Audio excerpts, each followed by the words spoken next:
हमारा सवाल यह है कि क्या महज 24 घंटे में सांसदों के लिए मौसम अचानक खतरनाक हो गया? 24 घंटे पहले डिफेंस मिनिस्ट्री का संबंधित विभाग नहीं समझ पा रहा था कि इस मौसम में सांसदों को बिना एक्लिमेटाइजेशन के नहीं जाने देना चाहिए वहां पर। सवाल बहुत सारे हैं, जवाब जरूर मिलने चाहिए। इस पूरे मसले पर पीएसी यानी संसद की पब्लिक अकाउंट्स कमेटी की भूमिका बेहद अहम है। तो आपके लिए भी यह जानना जरूरी है कि पीएसी आखिर है क्या और कैसे काम करती है।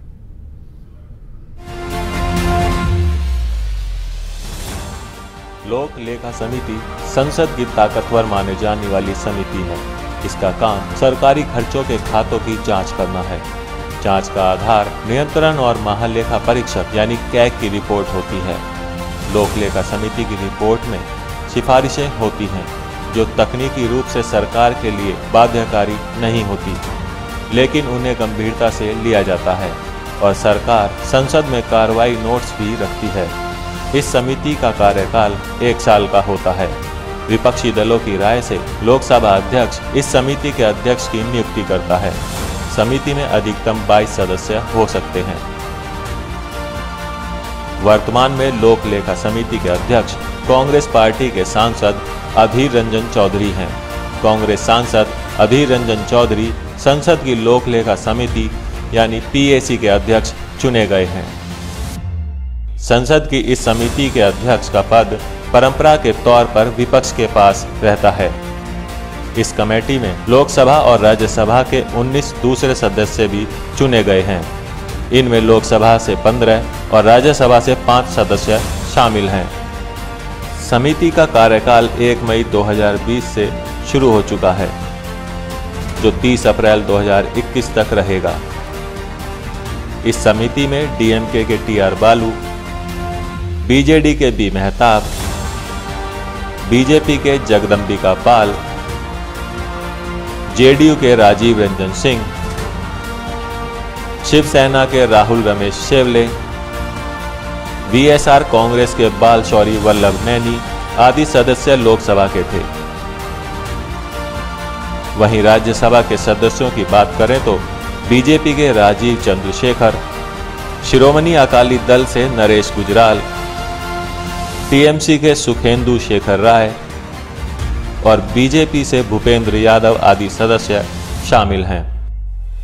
भारतीय संसद के भी बनने से पहले 1921 से सेंट्रल लेजिस्लेटिव असेंबली में लोक लेखा समितियां होती थी। इसका मुख्य काम सरकारी खर्चों के खातों की जांच करना है। इसका आधार हमेशा नियंत्रण और महालेखा परीक्षक की रिपोर्ट ही होती है। भारत हैवी इलेक्ट्रिकल्स जैसी सार्वजनिक क्षेत्र की कंपनियों को छोड़कर जहां भी सार्वजनिक धन का व्यय होता है, वहां यह समिति जांच कर सकती है। इसका कार्यकाल सिर्फ 1 वर्ष का होता है। 1967 तक इसका अध्यक्ष सत्तारूढ़ दल से होता था।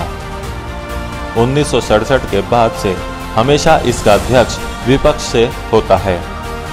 विपक्षी दलों की राय से लोकसभा अध्यक्ष लोक लेखा समिति के अध्यक्ष की नियुक्ति करता है। लोक लेखा समिति की रिपोर्ट हर साल सुर्खियों में रहती है, लेकिन 2G घोटाले की जांच और इसके गंभीर राजनीतिक परिणाम के चलते ये इतनी ज्यादा सुर्खियों में बनी हुई है। 1958 में जवाहरलाल नेहरू की सरकार के जमाने में LIC के एक विवादित निवेश के मामले में इस समिति की रिपोर्ट से काफी हंगामा हुआ था, जिसके और कुछ कारणों के चलते तत्कालीन वित्त मंत्री टीटी कृष्णमचारी को अपने पद से इस्तीफा देना पड़ा था।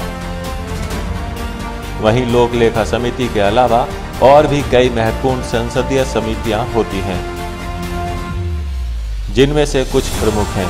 प्रकलन समिति संसद की स्थायी समितियों में यह सबसे बड़ी समिति है। इस समिति का गठन सिर्फ लोकसभा के सदस्यों से किया जाता है। इसमें लोकसभा के कुल 30 सदस्य होते हैं। राज्यसभा के सदस्यों को इनमें शामिल नहीं किया जाता है। इस समिति के अध्यक्ष बीजेपी के सांसद गिरीश भालचंद्र हैं। लोक उपकरण समिति 1963 में लंका सुंदरम समिति की सिफारिश के आधार पर इस समिति का गठन किया गया। 1964 में गठित इस समिति को लाने का श्रेय प्रथम लोकसभा अध्यक्ष श्री जीवी मावलंकर को जाता है। शुरू में इनमें 15 सदस्य होते थे, 10 लोकसभा से और 5 राज्यसभा से। 1974 में इसके सदस्यों की संख्या बढ़ाकर 22 कर दी गई, जो वर्तमान समय का प्रचलन में है। वर्तमान में इस समिति की अध्यक्ष बीजेपी की मीनाक्षी लेखी हैं। विभागीय समितियां लोकसभा की नियम समिति ने 1989 में विभागीय समितियों की स्थापना की सिफारिश की थी। इस सिफारिश के अनुसरण में 3 विषयगत समितियों, कृषि समिति, पर्यावरण एवं वन समिति तथा विज्ञान एवं प्रौद्योगिकी समिति की स्थापना की गई। Bureau report, parliamentary business.